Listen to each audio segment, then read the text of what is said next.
Welcome back to the Alcohol-Free Revolution podcast. My name is Steve Smith. And my name is James Lloyd.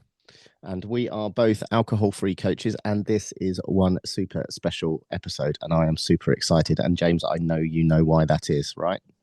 Sure do. Tell the people. So when we release this pod, we will be a matter of hours away from our first community Zoom call. And I'm really excited about the number of people who have decided to join us. And also, yeah, if you're listening out there, we can't wait to speak to you later on today at 1:00.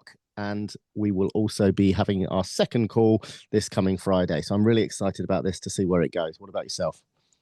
Can't wait. Yeah, so we've been trying to put this together for a little while now, and the feedback we've had from people has been really positive. I guess it's a bit like having a party, having a house party, and not knowing how many people are going to show up. So I've got this part of me that sort of thinks we're going to get on this call, and it's going to be you, me, and a dog. And there's another part of me thinks we're going to be on there, and it's going to be like that scene in Weird Science where he opens the front door and there's like 10,000 people.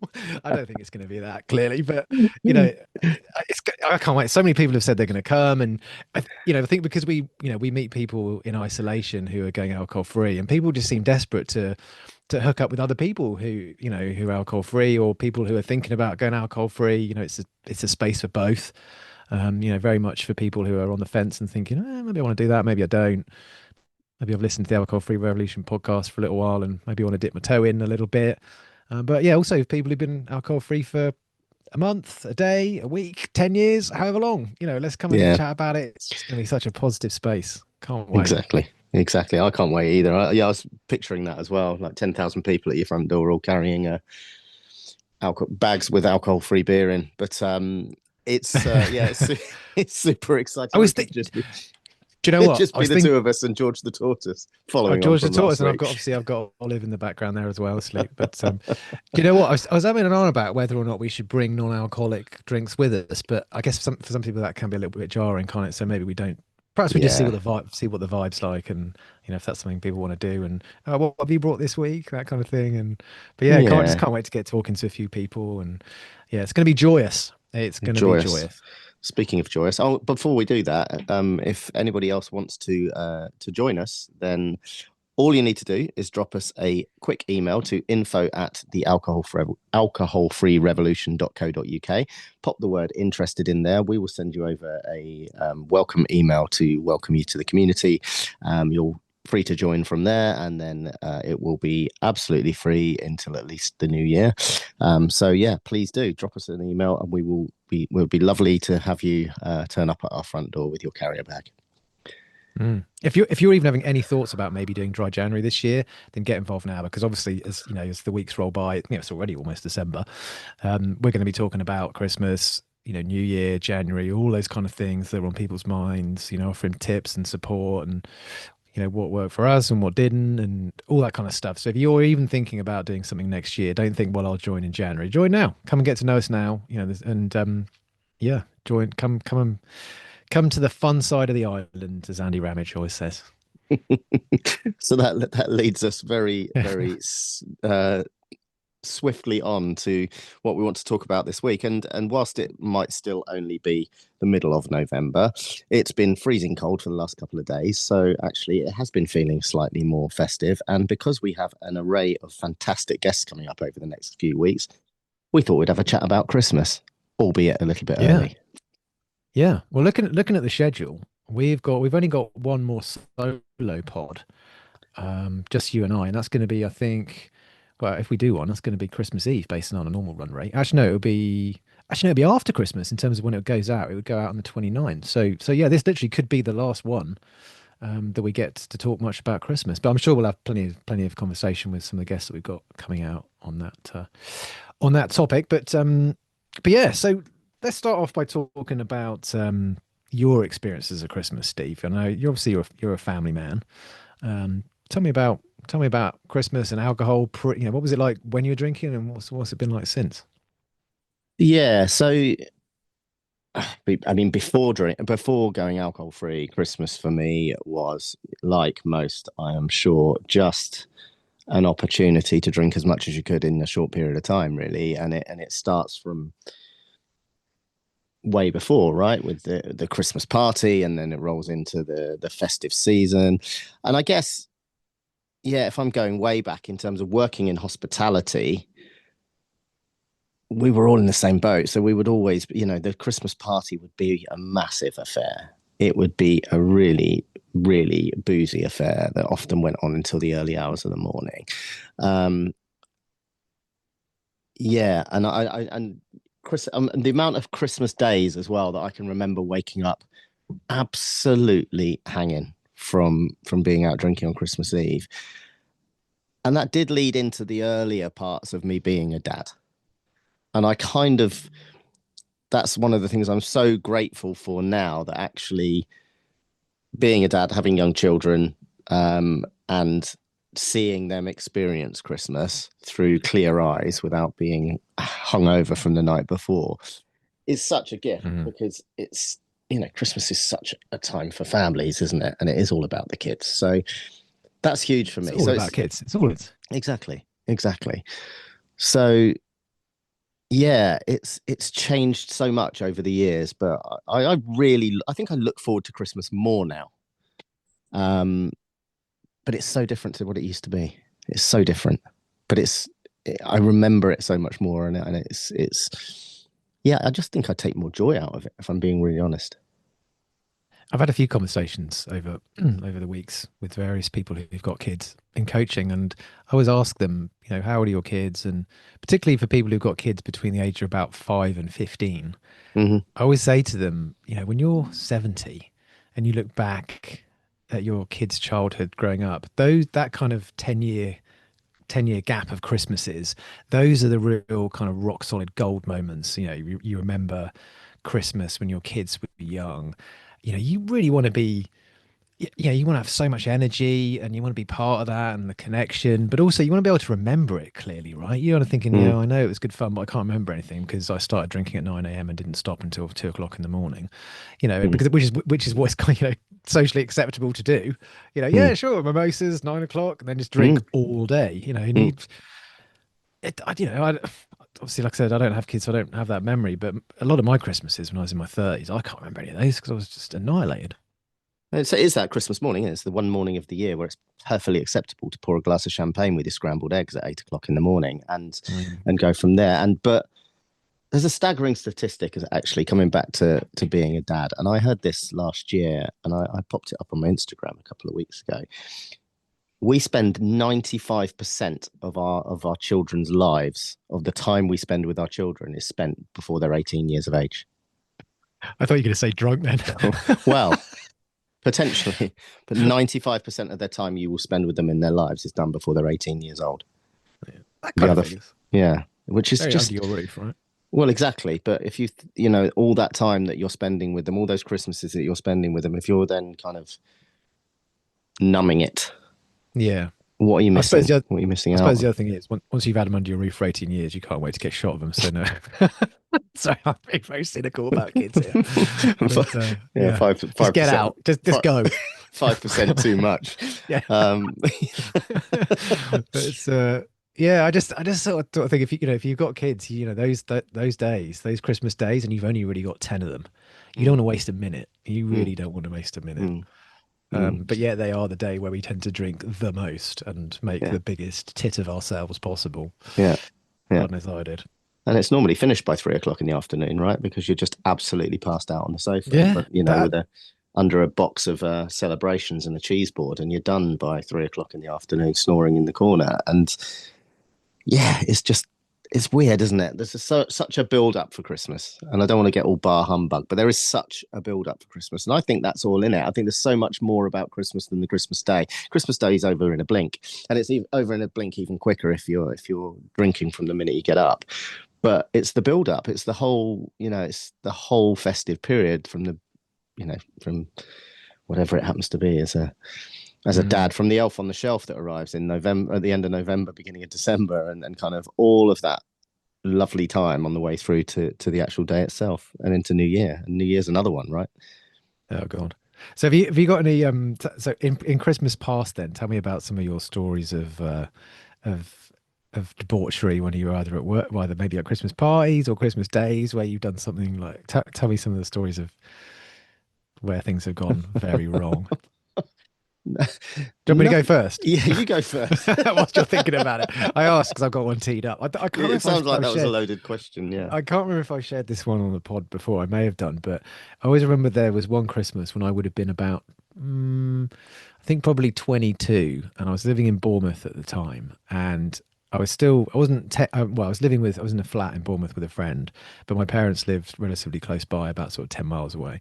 And I was going to go to my parents on Christmas Day, but on the Christmas Eve, me, a load of us went out in Bournemouth on the piss. And at this point, which would have been around about 2001, something like that, absinthe was only Oh available my in God. special places that had a license. Because absinthe is something like about, you will know better than I do, it's about 60% pure, isn't it? And Or then something some like that. sometimes. Yeah. And Yeah. then More. some, Yeah. 70%.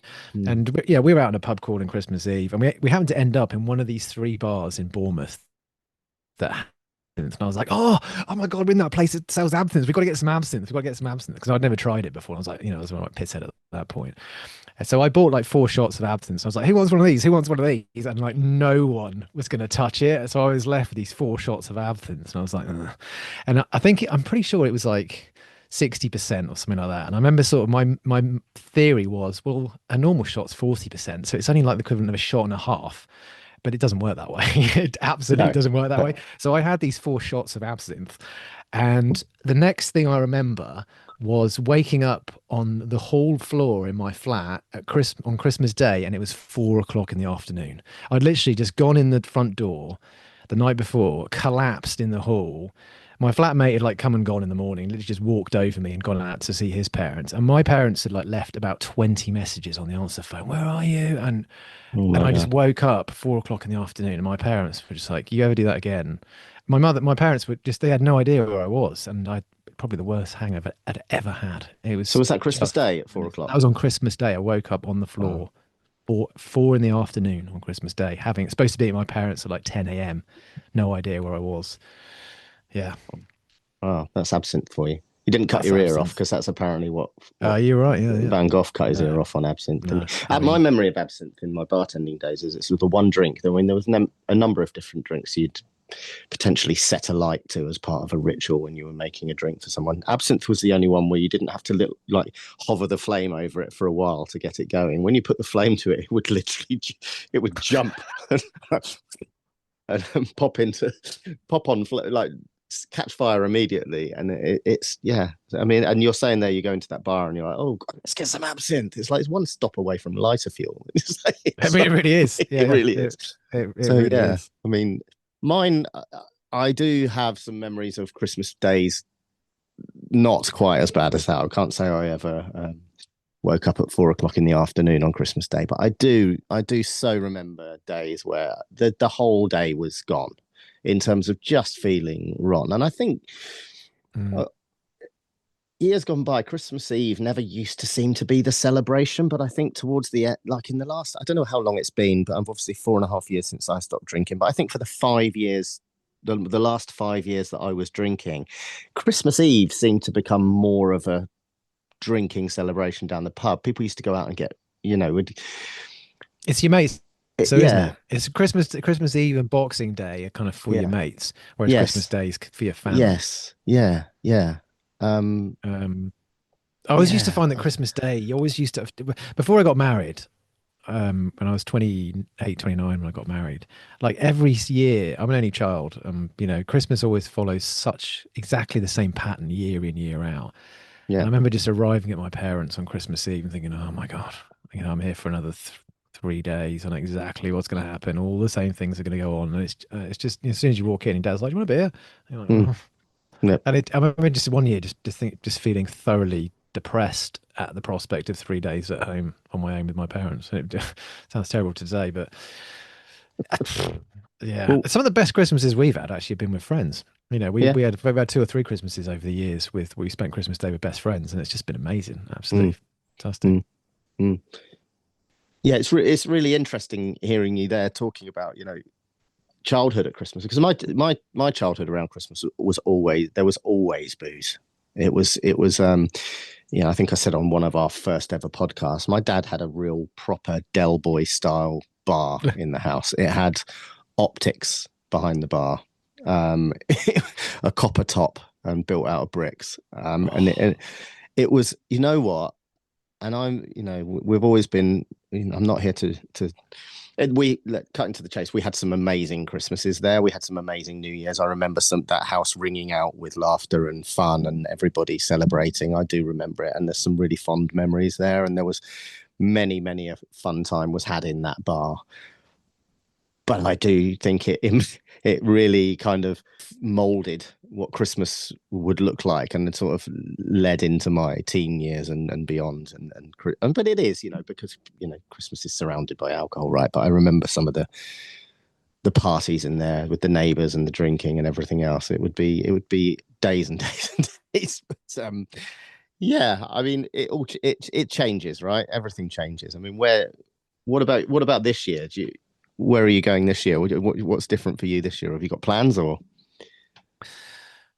this year's relatively standard. I've got my dad coming up. But some of the best years I've had are when we've done something different.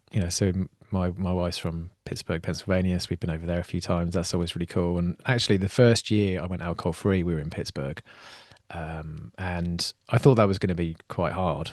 Because there Mm, was a lot of family and in-laws that I hadn't really met before going, and you kind of feel a lot of social pressure, and you feel like, oh, I'm going to have to meet people I don't really know, and if I haven't got my beer blanket on, it's going to feel really awkward. mm, But actually, and I say this to a lot of people, um, those are the moments that really strengthen your resolve when you're alcohol free at the beginning. Doing the hard things like the holidays, like the weddings, like the Christmases. When you've been through that, it's never quite as hard as you think it is. And when you come out the back of that and you've done a Christmas, all of a sudden you're like, well, I can do anything now. I've absolutely mm, nailed this. So mm, so I always kind of encourage people that if they're thinking about taking a break in January, just just rip the band-aid off and do it in December. Do Christmas as your first month, mm. because you get so empowered after you've done that. So one of the things I get asked about as well is like Christmas gifts. What do you buy people for Christmas who don't drink? What, instead of a bottle of wine? That's the that's twofold, isn't it? Because yeah, what do you buy them? I mean, for me, if you're buying, well, are you asking James what you want me for Christmas? What you want to get me for Christmas? Is that what it is? Because I'm all for the alcohol free. So if a nice bottle of Tanqueray Sevilla Zero for me, mate. If you're fishing for ideas, Yeah, but yeah, but but equally something that this is a funny one, because something that came up for me last year, because I was still in my last job last year, was actually buying my team presents as someone who doesn't drink. yeah. And I it's only something I started questioning more recently, whether how I felt about doing the usual, which is buying someone a bottle of wine for Christmas. Do you know what I mean? And how I feel about that. What's your thoughts on that? Not drinking. Does that sit well with you? No, I've got quite strong opinions on this. I mean, I certainly won't get offended if people don't buy me a bottle of wine, because they haven't, they don't know. They're just being kind. They haven't really thought about it, and it's a generic go-to, isn't it? But we've still got booze that's been sat here gathering dust for 4 years, because I won't give it away, because I don't feel that it's in line with my values, or I hate to say this, it sounds really wanky, but my personal brand to gift somebody alcohol. It's a bit like, well, alcohol-free coach, and you're giving somebody alcohol. It's like, here's a bottle of poison. So I can't, in a way, I can't give it away. But what I started doing last year is, if what instead of a bottle of champagne, I give people a bottle of really nice organic extra virgin olive oil. If if they are the kind of people who would appreciate that. So if we've all got friends that are kind of quite into, if somebody is actively into their health, give them a really nice bottle of sort of 20-25 quid extra virgin olive oil. Same, because it looks like a bottle of champagne when it's wrapped up. You're like, oh, right, great, bottle of champagne. You open it like, Mm. oh wow, great. Because somebody did that for me, and I was blown away. I was so impressed. I thought that is so well thought out. Like I say, if you're into your health, extra virgin olive oil is one of the best things you can get. You can get ones in all beautiful bottles, and it's all lovely and things like that. And I thought that's a fantastic gift for So someone who what do you doesn't do drink. for people that aren't in for their health? Do you get them a nice bottle of crisp and dry or something like that? Like, I was going to say, yeah, it has to be posh olive oil. It can't be crisp and dry. so, Yeah. Yeah, yeah, just a bar of lard. Yeah, That is a great idea, though. Actually, that is a what the brilliant lard. idea. I've never really, no, not large. Well, you know, but yeah. I mean, I love a It's a good good one, olive isn't oil. it? Yeah, it's a I mean, great, great present. you're a healthy guy. Do you have extra virgin olive oil in your diet? We absolutely do. We Yeah, absolutely everyone do. does. So yeah, It's the yeah, go-to. So yeah, and you fantastic. get a really nice one. I'm not saying you sit there and drink it by the with a champagne flute, but You put it on ice don't cream. Put it on put it ice on. cream. You do. You've What never do you? tried it? Yeah, No. genuinely. Mm, Good olive oil. Put it on ice cream. Jamie Oliver, amazing. like Works that. really well. Anyway, soft I'll have to try tangent that. if ever there was, but I think giving people I think bottle of champagne at Christmas, that kind of thing, is a gift. I think if you know the person and they are boozers, then fine. But giving it without real kind of full awareness of who you're giving it to, mm, because again, going back to some of the numbers that we've spoken about in the past, 10 million people in this country, adults, don't drink mm, for various reasons, particularly younger people. So it's not a one size fits all. Everyone loves a bottle of champagne. Well, a lot of people don't. So mm, mm, don't waste your money. mm. Amazing. One thing, to getting slightly smug is there is no better feeling than waking up on Boxing Day feeling 100%. I quite often will replace now on the Boxing Day or equally New Year's Day that feeling of getting up at the crack of dawn and getting out, either going for a run or a couple of years ago on New Year's Day. Um, we drove down the coast and jumped into the sea and had a swim and just, Ah, something brilliant. just completely. And actually, I'm going to skip on to New Year because there is something I think I'm starting to get to the point where I enjoy New Year just that little bit more. I think I'd 100% enjoy New Year more alcohol Do free. you? Yeah, I think New Year. I look at New Year's Day now so much more than I used to, as a kind of new beginning, kind of looking at what the year's going to have ahead and get really excited about what that is and actually start it with something super fresh or whether it's I always like to get out for either a run or just something that just starts the year in a positive way rather Mm, than 90% of the country who will literally be crawling out of bed at midday feeling like absolute death. mm. I'll be honest. I don't think this has got nothing to do with going alcohol free, but I don't actually think I've been out on New Year's Eve for about 5 years at least. Hmm. I know that makes me sound very old, but I normally stay in on New Oh, Year's we Eve now. normally, yeah, we'll normally meet friends at a house or something like that. But no, I've not been out on a New Year for as long as I can remember because you know what? It's so inexpensive. It's so Yeah, ridiculously expensive. I think back to some of the memories of when I was younger and stuff, and invariably it's quite cold because it's Yeah. January, and you'd just be like walking around some town square carrying a 4 pack of beers with you, and it'd just be like, oh, it just generally, even when I was a kid, when I was in my teens and early 20s, I never particularly liked New Year's. In fact, I can't think of one memorable New Year's that I've had. To be honest, No. that sounds terrible. I've actually had some good Yeah. parties actually with some friends of ours before they Yeah. had kids, but Yeah. Yeah. yeah. So yeah, Christmas is coming and the geese are getting fat, as they say. So Exactly. you Exactly that. mentioned just winding it back a little bit there about Christmas parties. I've started to think a lot more recently about, and I think a lot of businesses actually are treating Christmas parties in a new way, in a different way now, because people, particularly people of our age, in midlife, if you go back, even 5 years, it really was all about just free bar and, fill your boots, drink as much as you can, and that was what you did. But that is starting to change so quickly because of Gen Z, because so many of Gen Z don't drink. It's kind of creating this really quite uncomfortable generational divide between people in their 40s and 50s who a lot of them still want a free bar, and you've got your sales director going to the bar and getting the shots in and all that, and the team feel like they've got to follow because the boss is doing it, and then you've got the kind of the 20-year-olds who are looking at their watches thinking, when can I go home? This is terrible. Mm, And it creates in a lot of businesses um a real lack of inclusion and quite a divided culture, I think. And I've seen this a lot over the last kind of few years. The people in their 20s and 30s do not want to hang out with a bunch of pissed 40 and 50-year-olds, just racking up the shots. mm. No, it's so true, so true. And I remember when we had Andy on a few weeks ago, and he talked about the rise of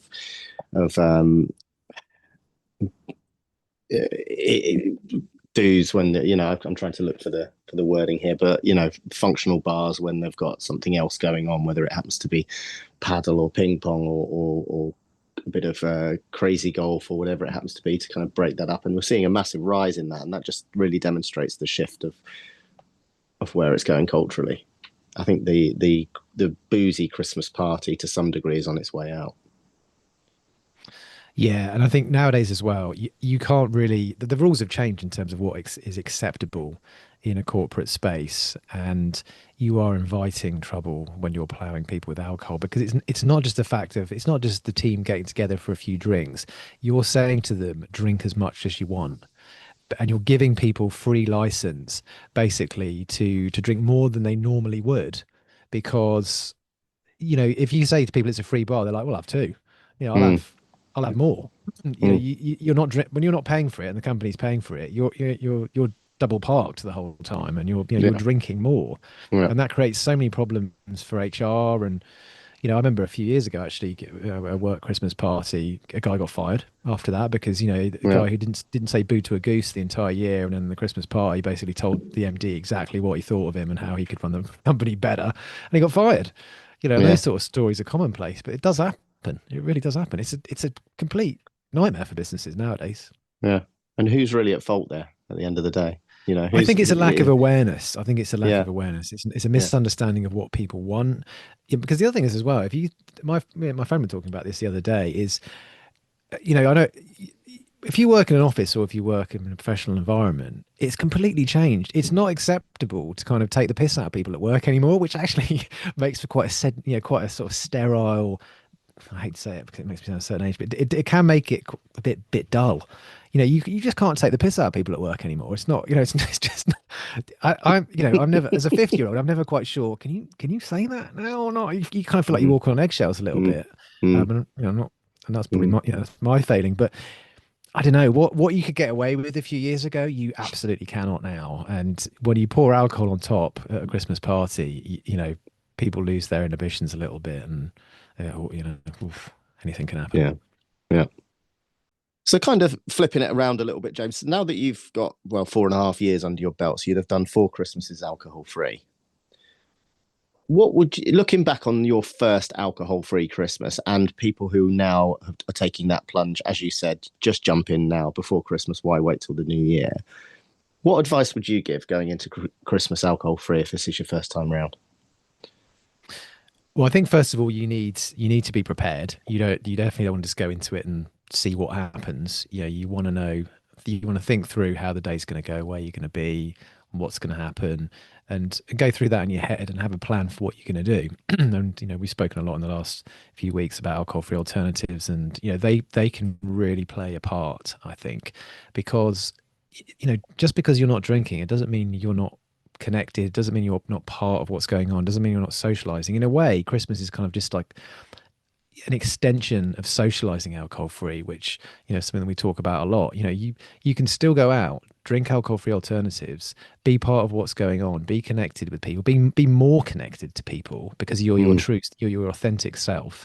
And but the only difference is you've got a drink in a glass that doesn't have alcohol in it. If that's an alcohol-free beer versus a full-fat beer, they both look exactly the same. The ritual is exactly the same. You can have, no secco or naughty or alcohol-free champagne. And you want to do a cheers at Christmas? What's the difference? There's no mm, difference. It's not like you're not part mm, of it, apart from one has got a chemical in the glass and one hasn't. So mm, I think that is, alcohol-free alternatives, I think at Christmas are huge, and there's so much choice. It's incredible. If you think alcohol-free alternatives are just caliber, they're not. Go out and experiment, try and find the ones that you like, because I guarantee they are out there. But you have to kind of, you have to find the ones that work for you first. So I think going with your own, with your own drinks, whether that's beer or wine. Obviously, we had David on a few weeks ago from Zeno. That's a great recommendation for alcohol-free wine. Whether it's spirits, there's so many great spirits out there as well. So you can have a beautiful looking gin in a lovely glass with ice mm, and lime. It can look exactly the same, and that takes away a lot of the social anxiety. And I guess one of the things that I kind of first noticed as well in the first Christmas I was alcohol free, I went into it feeling quite socially awkward, but after after 20 minutes, half an hour, I kind of forgot about that because I got into a conversation with people and I was chatting and I had my drink and I kind of forgot all about it. And it's just like when kids, when kids first go to a kid's party, the first 10 minutes, 15 minutes, they're all hiding behind their mum and they're socially awkward and then they get into it, Mm, and we're no different. So I think having a plan is the most important thing and having a strategy and just kind of knowing in your own mind, okay, when I get asked, do you want to have a drink? You can say, yeah, it's okay. I bought my own. yeah, And we've spoken in the past about whether or not you feel you have to defend your decision. I personally don't think you do. It's your choice if you choose not to drink. It's no one else's business. But again, be prepared for what you're going to say. If you're worried about being challenged, say I'm taking a break at the moment. Feel great. I'm going to carry it on. Or whatever it may be. Be clear on what you're going to do. yeah. What are your thoughts? Yeah, it's like that, isn't it? It's like, you know what, I've done, well, maybe not 48 because I didn't drink from the day I was born, but you can turn around and say, I've done 35 Christmases fueled with alcohol. I'm trying one without and see where it takes me. Or equally, the other thing is as well, if you are, and you're right, plan ahead. If phone ahead to the venue you're going to be at, check if they have alcohol-free alternatives. If they don't, would they allow you to bring some in and do some corkage on it if that's the case, and bring in your own alcohol-free alternatives? But 90% of places are going to have an alcohol-free alternative now, pretty decent ones. I was out last week. At a friend's 50th, both the bars we went to had Lucky Saint on draft, and Brilliant. so there's lots of opportunities. So actually, if you're lucky enough that they have a draft alcohol-free beer on tap, 9 times out of 10, especially, and I'm taking a big plug at Lucky Saint here. A lot of people wouldn't actually know that Lucky Saint's alcohol-free if they're drinking. So if you're saying to them, "I'm have a pint of Lucky Saint," probably only 70% of the people are not even going to ask. And if you're walking around with an alcohol-free beer in your hand or an alcohol-free alternative in your hand and you're not saying anything about it, the chances are nobody's actually going to raise a question about it at all. And the difference is when you're sober, you can really tell when someone else is pissed. But when people are pissed, they can't always tell when you're sober. No So chance. actually, Yeah. yeah, so you Yeah. don't No actually chance. Well, stand out like a sore thumb like you think you might do in your head. So you can probably yeah. 9 times out of 10 get through the night by having an alcohol-free alternative, not saying a word, and no one will even say boo to a goose, and they might not even notice. No. And if they do, have your answer prepared. And my answer was Yeah. always, you know what? I'm trying to make a bit of an experiment at the moment. I'm taking a bit of a break at the moment, and I quite like who I'm becoming without it. So I've decided to go a little bit longer. And like we said last week, who on earth is going to argue with a conversation like that? Who's going to say, Yeah. you what? And I think those moments or those times of, oh, don't be so ridiculous, have one. They're not, I don't think they're there anymore. They're fading No. so quickly. The landscape's changed so much in the last 10 years. And it's all about the other person. It's not Yep. about you. It's Mm. what they're basically saying is, are you saying that I can't have a drink? That's Yeah. what those statements are about. You're not saying Yeah. I can't have a drink, are you? That's Yeah. basically the subtext of what's Yeah. being said. It's Yeah. not about you. It's Yeah. about them. Exactly. And it should never. And again, everybody's different, and I'm not one to sort of tell people how they should think. But if you're not drinking, then you're holding yourself to a higher standard. Hmm. You really are. You're not going to a place and you're not poisoning yourself. And I think that's something that you should be proud of rather than ashamed of. The idea Mm. that you should be embarrassed that you're not drinking is nonsense because you are holding yourself to a high standard. You're doing something positive for your health. You're not drinking poison. That's what alcohol is. I know people think it's a bit dramatic, but those are the facts. Mm. Those No, are the facts. Whatever society exactly. tells you, those are the facts. Yeah. You've also got always, I mean, there's so many other options you can have in terms of making your plan. You could drive. No one can argue with that if that's something you wanted to do. Mm. If you really feel that it's going to be a huge issue, is actually to make some really real solid plans around it. That, you know what, I'm going to go, but I'm going to go for 2 to 3 hours, and then I'm going to leave. Um, and you've always got that opportunity as well. That if you do go and you're not enjoying it, that's the beauty of it, right? You can just leave and you can go when you want Yeah, to. yeah, And exactly. I there's mean, no nothing one greater. again. No one notices. No one No one notices. What's notices there? what Three sheets you. to the wind. No. Yeah, yeah. I Yeah. used to sort of think when I first went alcohol free that okay, like when I go out, I pretty much am only going to stay out for a couple of hours. And in my head, I was thinking, yeah, much as I'm happy about that, maybe I'm missing out on the rest of the other part of the night. But you mentioned it there. When you're in a pub for like 2 or 3, 4 hours, you can see very clearly how things change after a certain point. And I had two weddings last month, as you know, and I noticed this. I wasn't looking for it, but it became incredibly apparent to me at a certain point of the night where all of a sudden everyone changed, and all of a Hmm. sudden everyone was pissed and everyone was annoying. And it Hmm. wasn't like that up until that point. But all of a sudden I was a bit like, oh my God, that guy I was chatting to earlier and having a great conversation, now he's been a prick. Do you know what I mean? And honestly, I saw it, and Sorry. yeah, it really, I won't say who, but it was just really, really apparent. So, but Yeah. the point is the value is in those first couple of hours. Yeah. And after that, you're not missing out on anything because Yeah. it's just carnage. Everyone's just shouting. Everyone just wants to have their own voice heard. There's no two-way conversation. There's no connection. So you're not missing out on anything of any value. It's the bit at the beginning is what counts. That's where that's where we get a dopamine hit from connecting with other people. But after Yeah. 2 hours in, it's gone.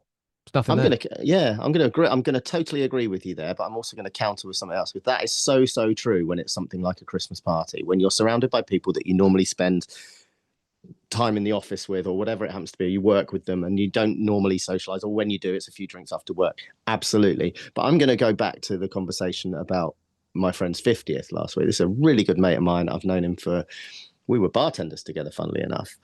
But I went to his 50th last week. There was probably 12 of us over dinner, some really, really good mates. And actually, those nights, there wasn't that.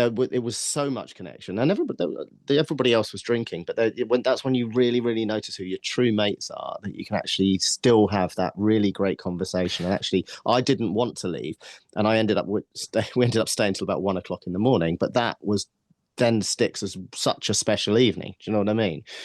But when Yeah, you're you're right, right. when you've got a big room full of people that you don't normally socialize with, and you actually then That's start to yeah. notice where it's going. Yeah.